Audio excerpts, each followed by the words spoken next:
Komið sæl og verið velkomin í sjónvarp Víkurfrétta. Þessar mundir eru 10 ár liðin frá því að varnarliðið á Keflavíkurflugvelli hérna fór með manni og mús.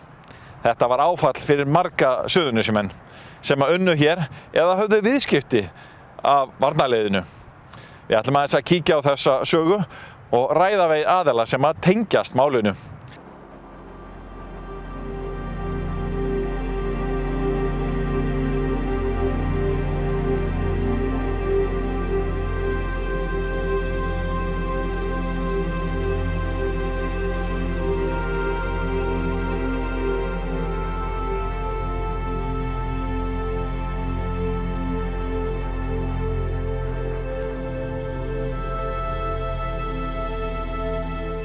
Og hér voru mjög góðar og jákvæðar umræður þetta þar sem að kemur fram að menn vilja snúa vörn í sókn í þessu máli, hvað varðar atvinnuþættina, þau atriði sem snúa hér að atvinnumálum á Suðurnesjum og mér fannst vera jákvæður tónn í þessu, það er viss eftirvænting varðandi það hvaða aðstaða skapast hér og hvaða starfsemi geti passað inn í hana, þannig að þrátt fyrir þessa erfiðleika sem að núna er við að glíma þá eru menn staðránir í því að gera það best úr þessu og skapa hér ný tækifæri. Ég er mjög þakklátur fyrir það hvað menn horfa mikið til framtíðarinnar og það er engin svartsýni uppi og menn eru fyrst og fremst að horfa til þeirra tækifæra sem skapast við þessar aðstæður. Þannig ég er alveg viss það að ríkisstjórnin og sveitarfélögin hérna á svæðinu eiga eftir að eiga gott samstarf þessi mál. Hvað kom nýtt fram á þessum fundi sem var hér í dag? Við stiltum nú saman krafta okkar, stéttarfélögin með Reykjanesbæ og svæðisvinnumiðlun og skólakerfinu að taka höndum saman það að taka á móti því fólki sem nú er að fá uppsagnir á allra næstu dögum það að bjóða fólki þjónustu, bjóða fólki aðstoð að taka við því og fara strax í að fara í atvinnuleit eða bregðast við þessum óskapniði sem uppsagnir eru. Þannig að þetta er samhent átak allra sem kom að þessu? Já, það er algjörlega samstillt átak og við í þeirri merkingu stofnum hér fyrirtæki eða starfshóp sem ætlar að fara sameinað í það verkefni. Þetta er búið að vera annars vika hjá ykkur, öllum sem koma að þessu máli. Hvernig eru máli eitthvað að róast upp á velli? Eru starfsfólk að kannski sætta sig við orðin hlut núna loks? Það er urgur í fólki þó að óvissunni sé létt að því leyti til að nú vita menn það að þeir fá uppsagnir en það er urgur í fólki vegna þess að við þessi tíðindi þá að byrja á því að gera þjófaleit á öllu starfsfólkinu þegar það var að fara heim eftir að hafa fengið fréttirnar. Það fór ekki vel í mannskapinn. Tæplega 600 uppsagnarbréf biðu íslenskra starfsmanna varnarliðsins hér í morgun á Keflavíkurflugvelli. Hjá öllu nema starfsmönnum í snjóruðningsdeild verður síðasti starfsdagurinn 30. september næstkomandi. Hvernig eru viðbrögð starfsmanna upp á velli eftir þennan fund sem var núna í morgun? Ég held að það bara er mjög hissa. Hvernig kom eitthvað nýtt fram á þessu fundi? Við bara fengum tölvupóst í morgun, við ættum að mæta 10:30 upp í Henger. Við fórum þangað og við skildum allavega ekki minn hópur, skildum ekki neitt. Það var ekkert sem kom þar í ljós? Nei, það er bara illa skipulagt. Og hvernig horfir starfsfólk upp á velli núna til framtíðar? Er fólk eitthvað vondauft eða? Það er náttúrulega engin framtíð, þetta er búið spil. En með framtíðina á öðrum vettvangi? Ég veit það ekki. Já. Bara fólk að fara að leita sér vinnu? Já, það er náttúrulega fyrir að leita og er búið að vera að leita. En það er ekki mikið að vera hér í Keflavík. Teljið að þurfi að gera eitthvað átak mjög fljótlega í þeim efnum? Það þarf að gera svo mjög fljótt. Hvernig er þetta eitthvað sem að einkennist ástandanum frá vonbrigðum eða er þetta bara eitthvað sem allir áttu von á? Við náttúrulega erum búin að vita þetta í nokkra mánuði eða einhver tíma en ekki að þeir myndu bara fara 1, 2 og 3. Já, það trúði því enginn að varnarliðið myndi fara. Þetta var bara það var bara algjör afneitun hægt að segja. En við vorum eitthvað búin að hafa af þessu áhyggjur og vorum búin að fara á fundi með ráðamönnum. Við vorum búin að hitta meðal annars Steingrim Hermannsson og ræða það hvernig viðbrögð við ættum að hafa ef að varnarliðið færi. Við fengum náttúrulega bara engin viðbrögð við því að það trúði ekki nokkuð maður að varnarliðið myndi fara og allir gengur bara því vísu að þeir myndu hafa þá. En nú eru þeir farnir og fyrir allmörgum árum og engin veit hvað átt hefur fyrir mist hefur, segi ég í þessu sambandi. Því að dollararnir sem komu frá varnarliðinu fyrir vinnu fólksins, þeir voru bara alveg nákvæmlega þeir sömu og voru að koma hér fyrir fiskin okkar. Auðvitað voru þetta grjótharðar gjaldeyristekjur sem fólk skilaði á hverjum degi og alla daga ársins og þannig að herinn var bara stóriðja hér í heiðinni á þeim tíma. Já, Guðbrandur, þú hlýtur að hafa fengið mikil viðbrögð frá þínum félagsmönnum í dag. Jú, menn eru bara alveg logandi yfir þessum fréttum sem hafa verið að berast inn á borð til okkar og ráðalausir vita nánast ekkert hvað er að gerast en þetta er skelfilegt áfall. Það eru heilu fjölskyldunar sem eru jafnvel að missa sitt lifibrauð bara með svo stuttum fyrirvara. Já, það eru auðvitað fyrirvinnur sem eru þarna eins og annars staðar og það er náttúrulega bara skelfilegt að standa frammi fyrir því að hafandi eitt kannski allri ævinni í það að vinna á þessum stað að vinnustaðurinn er bara hverfa einu vettfangi nánast. En hver eru framtíðar horfurnar núna í allra nánustu framtíð?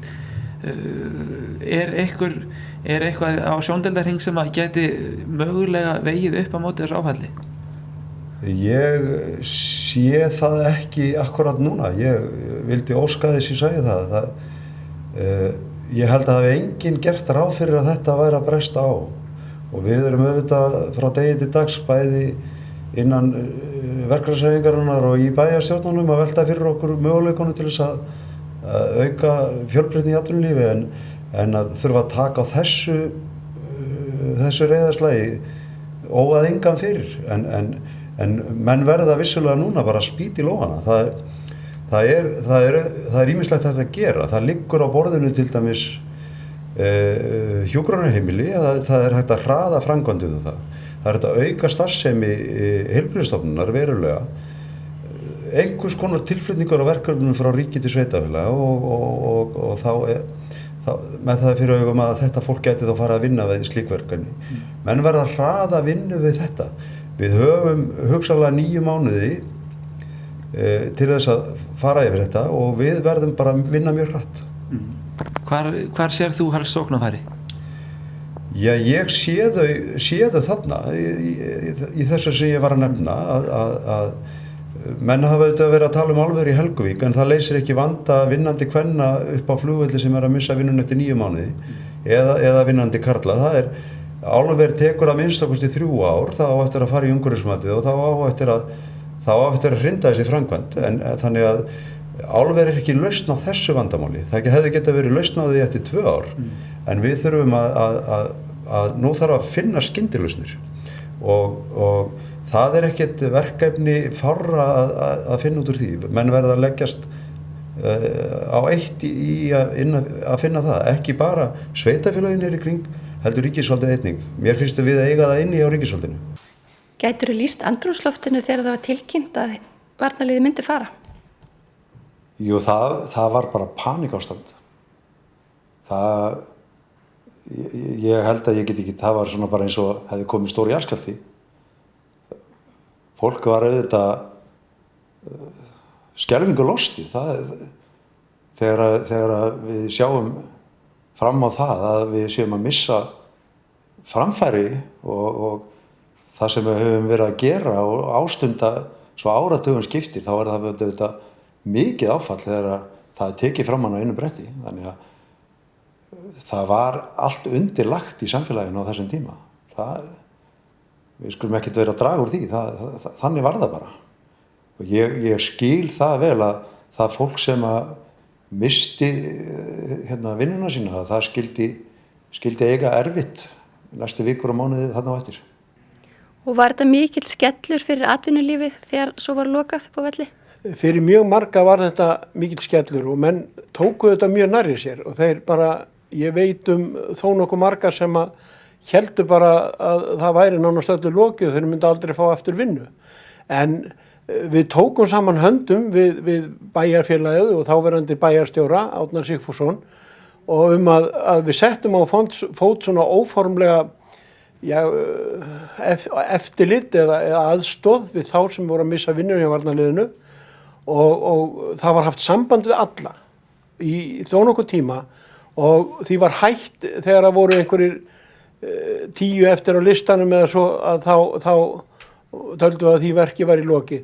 En mönnum var boðið upp á alls konar aðstoð, námskeið, gerð starfsferilskráa og þess aftar og ég veit að menn höfðu mjög gott af því að átta sig á því svona með því að draga saman hverjir þeir væru og hvað þeir gætu og síðan nýttu sér þessi námskeið og þessar starfsferilskrár til að sækja vinnu á stöðum.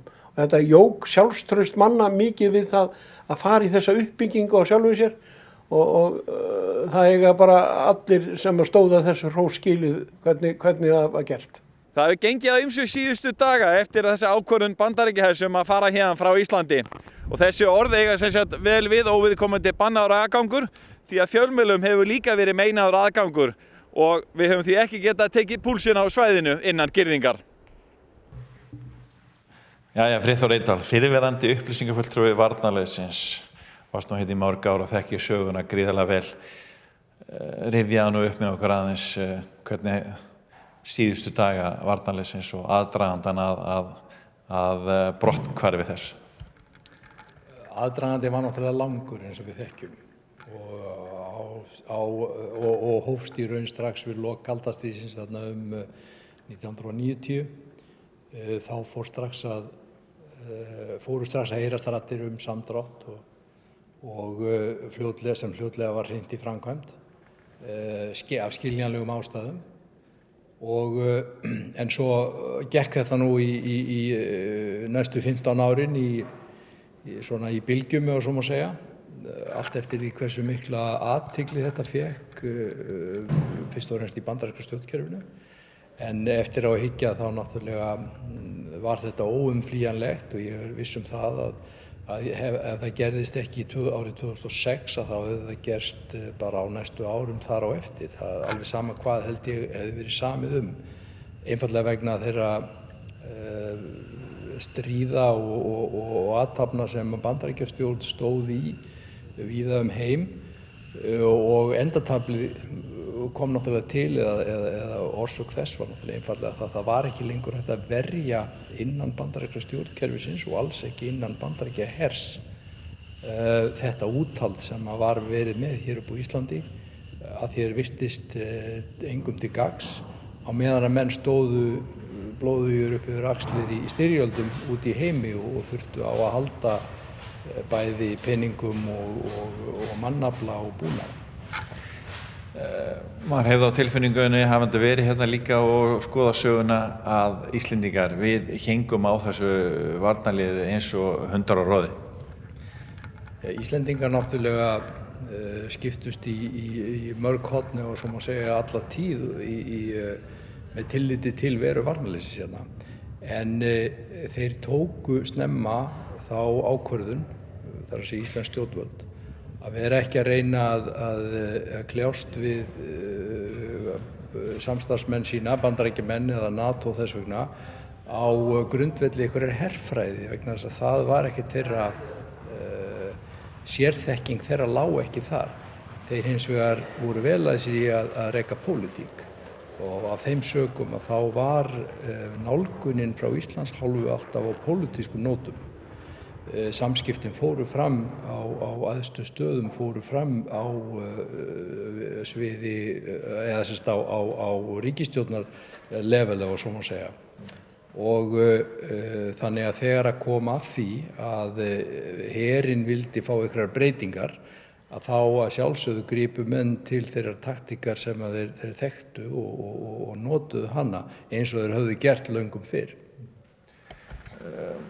Nú hef ég heimildi fyrir því að það séu margir sem að koma að þessu, sem að telja eftir á að ef að Íslendingar með ráðherra í fararbróti hefðu ekki verið svona harðir á því að varnarliðið færi alls ekki, heldur hefðu farið samningaleiðina, þá hefði varnarliðið hugsanlega ekki farið í öllu sínu veldi, heldur skilið eftir einhvern hlut af starfsemi sem þeir síðan gerðu ekki. Hvað segir þú um það? Þetta mjög skiljanlega afstaða og dálítið sem ég hef sjálfur verið að rannsaka svolítið. Ég var nú vitni að ýmsu í þessu sambandi á þessum síðustu árum sem að sérstaklega þarna á árunum frá 2001 til loka og ég nú þáttakandi í sjónvarpsþáttagerð sem núna í gangi sögu varnarliðsins þar sem við komum til með að taka á þessu, meðal annars með viðtölum við menn sem stóðu og komu þarna nærri og vonast til þess að leiða það í ljós. Það að segja á hvern megin þetta var, en ég held svona eins langt og ég hef komist í þessu máli nú þegar að eins og ég lýsti áðan að þótt að ekki hefði komið til þessa brottfarar árið 2006, þótt að hefði verið tekist að semja einhvern samdrátt, þá hefði hann náttúrulega í fyrsta lagi verið verulegur og alltaf falið í sér að orrustuþoturnar hefðu farið, því það var það samningsumboð sem menn höfðu og ætluðu sér, að þá hefði komið til þess á endanum að liðið hefði verið kallað allt tilbaka. Núna 10 árum síðar, þegar þú lítur til baka, þekkjandi söguna svona vel og hafandi verið hérna inn í hringiðunni, hvernig svona horfir þú á þetta, svona, hvernig þín sýn á þetta núna 10 árum síðar? Ég hef nú eiginlega hort svolítið til þeirra umræðu sem hefur verið upp á síðkastið að hvort og kannski það sem ég vil meina að sé hjá sumum eins konar óskhyggja það hvort að Bandaríkjamenn sé ekki að koma aftur til Keflavíkurflugvallar. Þetta hefur maður alltaf heyrt og ég hef alltaf fengið þessar spurningar reglulega í gegnum tíðina því ég hef nú tengst þessum málum áfram í starfi hjá Isavia. En því nú til að svara að svo áreiðanlega ekki. Bandaríkjamenn voru hér fyrst og fremst á eigin forsendum eins og hvert annað ríki sem að auðvitað ekki neitt góðgerðarstarfsemi. Það vildi bara svo til að hagsmunir Íslendinga fóru vel saman við hagsmunir Bandaríkjanna og annarra NATO-landa á árum kalda stríðsins og komið þeir hér aftur með einhverjum öðrum hætti að þá verður það bara í hagræðingarskyni eins og það hefur alltaf verið gert miðað við þau verkefni sem að uppkunna koma eða fyrir liggja á hverjum tíma.